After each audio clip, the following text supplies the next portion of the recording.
ബീഹാറിലെ NDA സഖ്യത്തിൻ്റെ തെരഞ്ഞെടുപ്പ് വിജയത്തിൽ എത്രത്തോളം തെരഞ്ഞെടുപ്പ് കമ്മീഷന്റെ പങ്കുണ്ടായിരുന്നു എന്നുള്ളത് ഇപ്പോൾ തെളിവുകൾ സഹിതം പുറത്തേക്ക് വരികയാണ്. വോട്ടർ ലിസ്റ്റിൽ നിന്നും വോട്ടുകൾ തള്ളിയത് വഴി വലിയ വ്യത്യാസമാണ് ഓരോ മണ്ഡലങ്ങളിലും കാണാൻ സാധിക്കുന്നത്. ഇത് പ്രധാനമായും തെളിഞ്ഞു കാണുന്നത് ഇന്ത്യ സഖ്യത്തിൻ്റെ സ്ഥാനാർത്ഥികൾ വിജയിച്ച മണ്ഡലങ്ങളിലാണ്. അവിടെയാണ് വോട്ട് വെട്ടിമാറ്റിയ കാര്യങ്ങൾ വളരെ വ്യക്തമായി നമുക്ക് മനസ്സിലാക്കാൻ സാധിക്കുന്നത്. ഏതാണ്ട് 11ഓളം മണ്ഡലങ്ങളുടെ ലിസ്റ്റ് എടുത്ത് നോക്കുമ്പോൾ കാര്യങ്ങൾ കൃത്യമായി മനസ്സിലാകും. SIR വഴി വോട്ടർ പട്ടികയിൽ നിന്നും നീക്കം ചെയ്ത വോട്ടർമാരുടെ എണ്ണം വിജയിച്ച സ്ഥാനാർത്ഥിയുടെ ഭൂരിപക്ഷത്തേക്കാൾ കൂടുതലാണ്. വാൽമീകി നഗർ, ചൻപട്ടിയ, ധാക്ക, ഫോർബസ്ഗഞ്ച്, ബൽറാംപൂർ, തരിയ തുടങ്ങി 11ഓളം മണ്ഡലങ്ങളിലാണ് ഈ വ്യത്യാസം പ്രധാനമായും കണ്ടെത്തിയത്. 2311 പേർ വോട്ടർ പട്ടികയിൽ നിന്നും ഒഴിവാക്കപ്പെട്ട വാൽമീകി നഗറിൽ വിജയിച്ച കോൺഗ്രസ് സ്ഥാനാർത്ഥികളുടെ ഭൂരിപക്ഷം 1675 ആണ്. ചൻപേട്ടയിൽ 1033 പേർ ഒഴിവാക്കപ്പെട്ടപ്പോൾ 602 വോട്ടുകൾക്കാണ് കോൺഗ്രസ് സ്ഥാനാർത്ഥി വിജയിച്ചത്. ധാക്കയിൽ 457 പേരാണ് പുറത്തായത്. ഇവിടെ വിജയിച്ച RJD സ്ഥാനാർത്ഥിയുടെ ഭൂരിപക്ഷം 178 ആണ്. ഫോർബസ്ഗഞ്ചിൽ 1400 പേർ ഒഴിവാക്കപ്പെട്ടു. ഇവിടെ കോൺഗ്രസ് സ്ഥാനാർത്ഥി വിജയിച്ചത് 221 വോട്ടുകൾക്ക്. ബൽറാംപൂരിൽ 1468 പേർ പുറത്തായപ്പോൾ LJPയുടെ ഭൂരിപക്ഷം 389.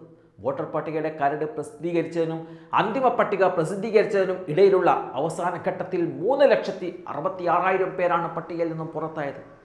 പൊതുജനങ്ങൾക്ക് പട്ടിക അവലോകനം ചെയ്യാൻ അവസരം ലഭിച്ച ശേഷം നീക്കം ചെയ്ത ഈ പേരുകളാണ് SIR പ്രത്യേക ലക്ഷ്യങ്ങളോടെയാണ് നടപ്പാക്കപ്പെട്ടത് എന്ന ആരോപണങ്ങളുടെ കേന്ദ്ര ബിന്ദുവായി മാറിയത്.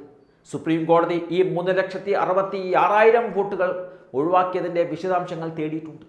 സംസ്ഥാനത്തുടനീളമുള്ള തെരഞ്ഞെടുപ്പ് ഫലം NDAക്ക് അനുകൂലമായ വൻ വിജയമായതിനാൽ ഈ കണക്കുകൾ മൊത്തത്തിൽ വലിയ പ്രസക്തി ഇല്ലാതായെങ്കിലും ഈ 11 നിർണായക മണ്ഡലങ്ങളിലെ ഫലത്തിൽ SIR ഒഴിവാക്കലുകൾക്ക് വലിയ സ്വാധീനമുണ്ടായിട്ടുണ്ട് എന്ന് സ്ഥിതിവിവര കണക്കുകളിൽ വ്യക്തമാവുകയാണ്. വോട്ടർ പട്ടികയിൽ നിന്നും വൻതോതിൽ പേരുകൾ നീക്കം ചെയ്യുന്നതിനെതിരെ തെരഞ്ഞെടുപ്പിന് മുമ്പേ തന്നെ ആക്ഷേപം ഉയർന്നിരുന്നതാണ്.